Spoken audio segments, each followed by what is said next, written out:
court blocks net neutrality. Remember net neutrality? That was like a thing. I'm wondering if the recent Chevron decision had any impact on the ruling here. Just because I think it seems obvious doesn't mean that it meets kind of whatever sort of esoteric legal definition. I don't think people really know what net neutrality means. Silicon plus perovskite solar breakthrough. You know, the durability stuff, if they're just working on this right now, that's probably something that can be improved over time. What if we said, 17? Well, then you're doubling it, right? I keep trying to remind myself that engineering and technological breakthroughs are never someone. It's always someone's. And they can pass the savings on to their CEO. Hello, how the tech are you? This is our weekly tech show on Echoplex Media. We talk about tech news and science news and what other tech and science stuff we want to talk about. I am historian Matt. I am one of the producers on the show and one of the hosts. And my co-host will introduce himself at later in his section. But I got I'm going to jump into my stories. I got two stories, and I'll jump into the first one. The first one is court blocks net neutrality. Remember net neutrality? That was like a thing back in the day. But in this case, so basically the U.S. Court of Appeals of the Sixth Circuit stayed an enforcement of net neutrality rules until the court makes final ruling. The judge believes the ISPs have a stronger case than the Federal Communications Commission or the FCC. So basically in April, the FCC voted to bring back net neutrality rules that were discarded during the Trump administration. To make sure the rules go into effect, the FCC must convince judges that broadband internet should be classified as a telecommunications service. So they actually are able to, make rules and stuff for that, for broadband internet. The issue is classifying broadband as telecommunications may be considered a major question, which must be authorized by Congress.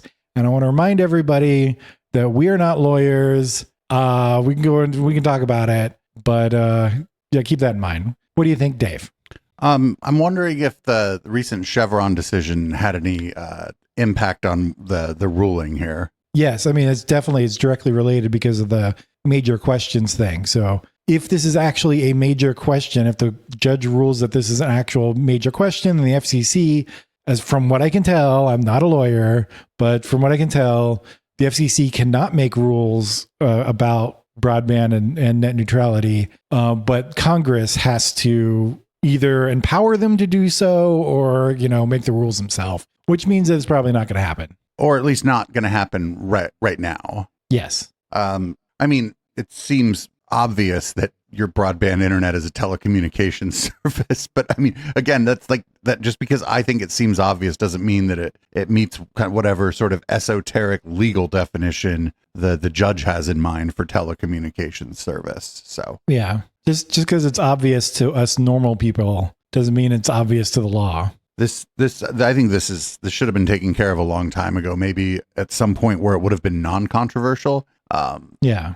But I also think this is one of those things that I think could get pushed through, but it's mostly because I don't think people really know what net neutrality means, right? I think there's a lot of people that would mean net neutrality means that Twitter can't ban you or Facebook can't remove your post. Right. And as far as I'm concerned, if that's what those people believe, let them believe it to get net neutrality through. That's a good point. Yeah, because a lot of those people don't know what's going on, but that's fine. The idea that the phone line or your power company is a carrier, but that your internet company isn't a carrier or whatever, because I believe the term would be common carrier. And that's not, the common carrier laws aren't being applied here, but they're similar to the common carrier laws, or it's in like the same realm. Yeah. And the idea that your internet cable that runs along the same runs right next to the power and the phone line is not a common carrier. It seems kind of silly to me. I think we've seen a lot less of the ISPs being heavy-handed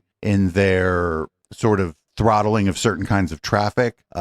So I don't think this is as big a deal as it once might have been. If you remember famously, no matter what you were doing, Comcast was throttling traffic for torrents, even if you were just downloading a Linux ISO or doing something. If you were using, the BitTorrent protocol is not necessarily for illegal things. I would imagine most of the traffic along it is for piracy and for piracy. Yeah, but like there was a lot of stuff that started using BitTorrent for stuff. Like there's a bunch of games that would use it for downloading their content if there's any update or something like that. So it was actually started to be used by legitimate sources quite a bit. But yeah, probably most of it is still illegal downloads of some sort. Yeah. Again, thankfully, it's just become a bad look for these companies to do this stuff because of the way the tech press responds. But it's still better. It's still better overall if it gets codified into regulation. And I think it wouldn't be the worst thing in the world for Congress to take up. I think it would be a thing like everybody, people are like, well, if the congressperson is the one I voted for, they're a good congressperson, but the rest of those people are all awful. Well, if Congress did something like on net neutrality, I think like, I don't know, 6 more people would like them. Yeah, we get a little bit more. But yeah, well, the other issue is, if Congress takes it up and actually passes something and, makes a net neutrality rule, then that is basically done, right? And probably won't be reversed anytime soon. But if the FCC does it, apparently it'll just get reversed and then put back, like, depending on the administration. Well, if Congress does something, there's also a chance that the courts could call it unconstitutional for whatever reason. There's a chance the courts can call it unconstitutional. There's a chance that Congress just screws it up royally. That's the one. That's the one. This is one of those the devil's in the details thing. And if Congress were to take this up, boy howdy, people like you and me and the 8 or 9 people that listen to this podcast and the 8 or 9 dozen people that listen to the other podcasts around here, they might want to keep an eye on that as it goes through. But there's a way in which if it was good, sort of clean net neutrality legislation too, the ISPs, there might be a good thing, something good for the ISPs in there too, because now they're just like, well, whatever, we're just a carrier. Yeah. I don't know if there are ways in which they could then shirk off responsibility for some things that way, be like, I don't know, you told us to do this. So there might be ways in which it's good where they would end up, it might be good for everybody. I think it's good for everybody. I think it would make people hate their ISP less for like a couple weeks, would make people hate Congress less for a couple weeks. And it's good policy. We'll see how it goes though. The Sixth Circuit, where is that? Is that Texas? Is that right? I don't know. I thought it was like California, but Ninth, where the 9th is here. 9th. Okay. So yeah, probably the Texas then. I thought Texas might be the 5th. And well, now you know what? I should have looked this up before the show. It doesn't matter. I didn't think to write that down. So I'm wondering if the FCC is going to appeal this to the Supreme Court, or if they're going to be like, well, that's not a good use of our time. Oh, they said in the article, they do say that it's likely going to make it all the way up to the Supreme Court somehow, whether or not the FCC wins or basically the ISPs win. The ISPs win. They'll probably win this round. So FCC is going to bump it up the next level. No. I mean, at the Supreme Court, the ISPs are going to win. The Supreme Court, probably, yeah. Yes, that's going to be 6-3. Unfortunately. It's going to be 6-3 in favor of your cable provider, in favor of your internet service provider. Yeah, and 6-3, and Thomas gets a new camper van or something. I don't know. Yeah, I don't know. Who knows? Wrong show, but whatever. People. Yes. Sorry about that. Anybody listening week by week might have some idea of what the slant might be around here. So right. It's interesting. It's maybe something to keep an eye on. Like I said, and it could just be that my ISP, particularly in the Bay Area, doesn't want to do that because it's bad for business. And there may be places where other people's ISPs are doing shitty things, right? Yeah. And making it difficult in some ways, for people to use the internet or throttling traffic. It may still be happening. I'm just not hearing anything about it. So at least we're not in a situation like I thought we might end up in, where Comcast, for example, because they own NBC, would be like, oh, you want to watch CNN? Oh, well, it would be a shame. It's a shame that you don't have any bandwidth for that. Yeah, really. Or, oh, you want to watch YouTube instead of your television? Oh, you're going to have to buy this plan. We didn't know you were streaming video, but they didn't do any of those things. In fact, they kind of went the other way, and across the nation, Comcast of all companies is doing better. They're doing a better job. They're giving you more for less on the internet. Some of that is because the competition from ATT coming through and laying fiber everywhere. But also, I think some of it is just like maybe they realize that maybe at some point someone in the C-suite was like, hey, wouldn't it be great if everyone didn't hate us? Yeah, really. It could be. It's a combination of the things, but like, I'm still keeping my eye out for the ATT fiber people digging trenches or doing whatever they're doing in my neighborhood. But I've been pretty impressed with the upgrades that Comcast has made. It's okay. They replaced everything, and it's fiber to a junction box and then coax to the houses. Yep. It's not bad at all. The ping time got cut in half, and I have about a half a gig upload now, so it's pretty good. Nice. Yeah, I actually have the AT&T fiber, so yeah, yeah, and they're getting even more competition. And here in Gainesville, Florida, for those people who are wondering, where there's like two different companies that are like fiber only kind of companies, not AT&T or anything like that, just that are putting in fiber all over the city. And my dad's very excited because he doesn't have, it's not Comcast, it's Cox here. And Cox is just terrible and he loses internet all the time. And he's like, just give me fiber. I don't care what it costs. Yeah. For example, there's fiber out to where my parents are, but in the same city I'm at. But they don't care because they don't use the internet the same way that I do. And they have the bundle, and they're like, it's like, oh, you should get fiber. And they're like, what a pain in the ass to switch. And I'm like, oh, okay. Well, my parents have surprisingly were basically dropped cable. Like they do either over the air TV or internet TV of some sort, which I was kind of surprised they did, but I'm glad they did. They mostly can do it. But if they move to the other fiber, there's some stuff that they I don't know how they're going to deal with. I think a lot of people are finding that it's becoming, first of all, it's not cheaper anymore. I think it's just easier and more convenient to use the over the top like internet services. Yeah. And if you have a good signal, that antenna TV looks fantastic. Yes, that is true. It looks fantastic. And I think the things that we're mentioning here, the fact that the internet TV is like more convenient than cable TV, and the fact that digital antennas are getting smaller, more attractive. They don't look so ugly. Like they don't look out of place in your living room. I think the cable companies either had to make the internet service better and keep their customers that way, or scare off all their customers, because nobody that didn't have cable TV yesterday is getting cable TV today. So that's kind of going the way of, what do we say, the way of the dodo bird? Yeah. So unfortunate that these rules happen, but to some extent, in some places, competition in the marketplace is doing what it's supposed to do. Right. But like where I'm at, there's just one high-speed service provider, but they can hear the trenches being dug. You know what I'm saying? So right, yeah. But in other places, I bet if you get out further, like I don't know, Livermore, Tracy, or whatever, I bet Comcast service still sucks out there. Like, yeah. But it just depends. I don't know. Is AT&T trying to do fiber there? Who knows? But I think that it's become clear to the cable providers that cable TV is not going to really be a thing for most people, and that they have to offer better internet service. But this still needs to happen, right? Like, what if this would have never happened for the telephone or for your electricity provider? Like, what if the common carrier laws would have never been in place for those companies? Then, like, what? They'd be like, oh, well, you can use your electricity for your microwave, but not for your TV.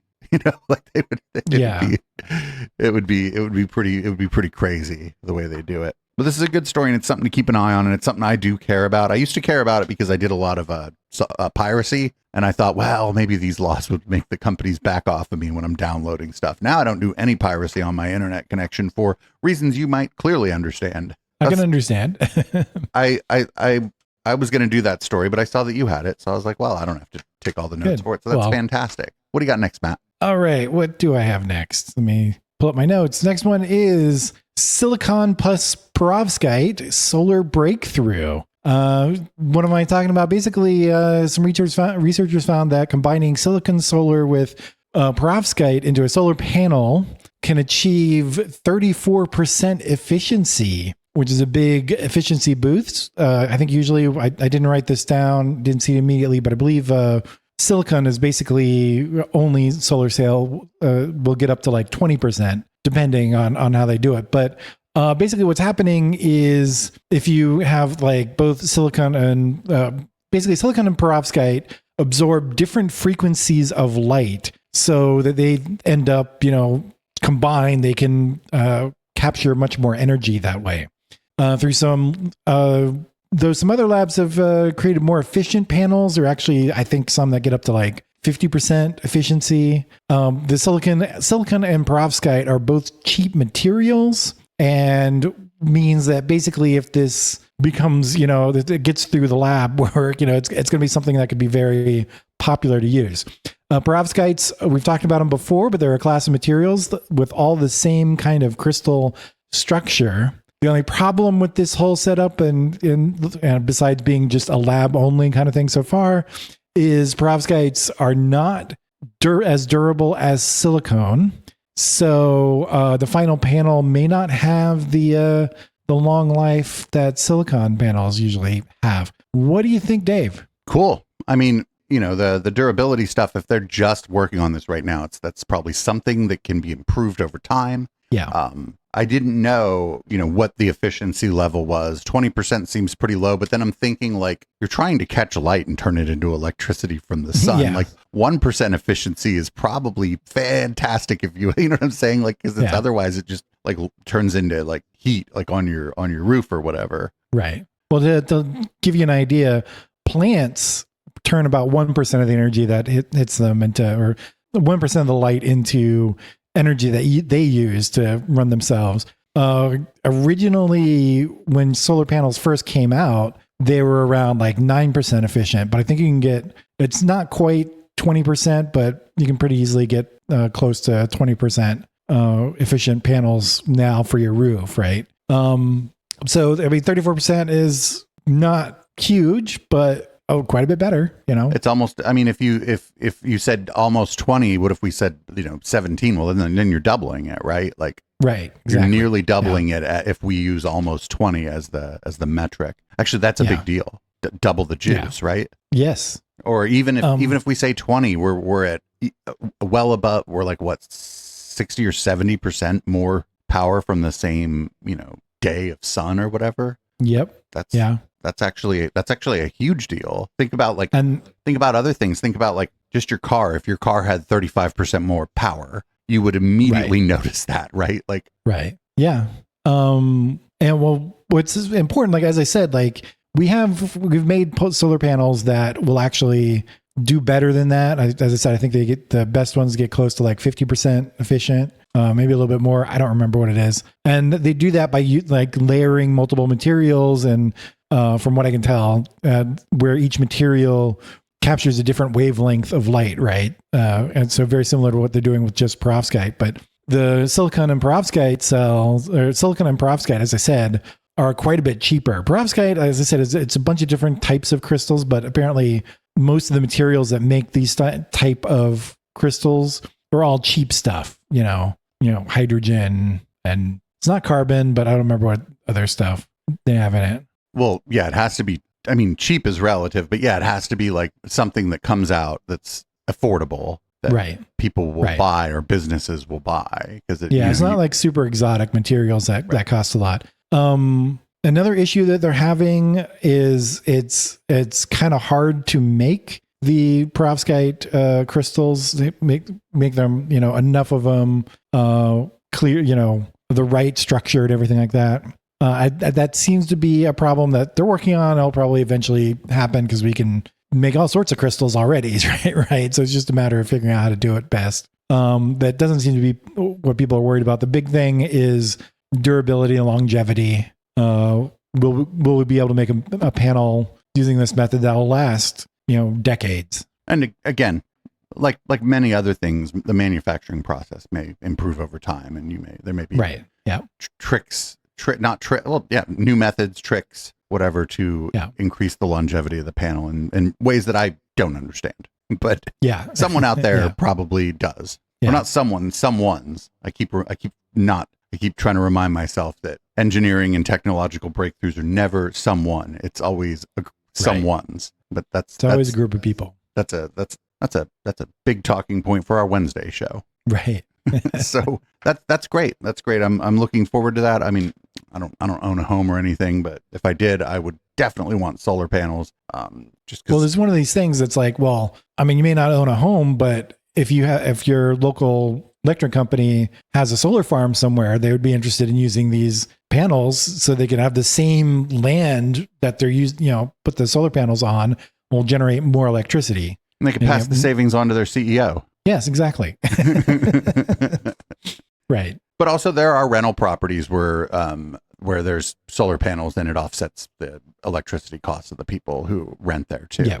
Again, they mostly pass that. I think they're mostly passing the savings on to the people who own the property, but who knows? Maybe the rent's a little higher, but I'd say we'll keep an eye on that, but hopefully you will, because that's not really something I'm going to keep an eye on. Yeah, I'm going to try and keep my eye on it. It was kind of a big deal this week. A lot of people in the clean energy area here have been making a big deal about this, so I felt like I needed to mention it. It's not something that we cover very often. We usually cover AI, but I like to do a little clean tech type stuff here and there. Well, don't worry. I have, among other things, I have some AI. Thanks for listening to How the Tech Are You, everybody. This show is part of the Echoplex Media podcast network. You can check out echoplexmedia.com to find our other shows, our merch, which is great. Echoplex Radio, which is 24 hours local music, which we don't talk about enough. And don't forget to like and subscribe here on YouTube. And you should get recommendations for things to do where my fingers are pointing right now. Have a great tech and week.